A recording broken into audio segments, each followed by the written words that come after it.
Praise the Lord. Hallelujah. The first letter of St. Paul to Timothy, chapter 1, verse 19. Keep hold of a good consciousness. Some people have let that go and have had their faith ruined. We are the reflection of St. Bernard.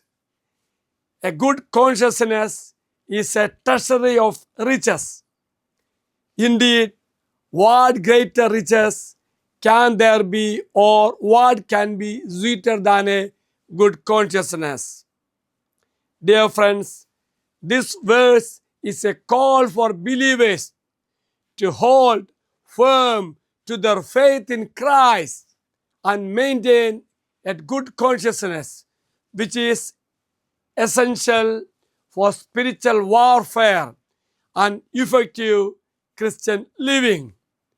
Paul contrasts this with those who have rejected both faith and a clear consciousness, leading to their spiritual shipwreck.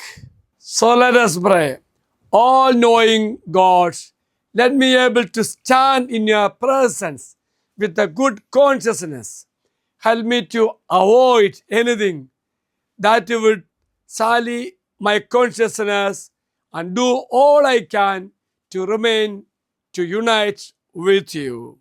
The Lord be with you. May Almighty God bless you, Father, Son, and the Holy Spirit. Amen. Have a great day to everybody.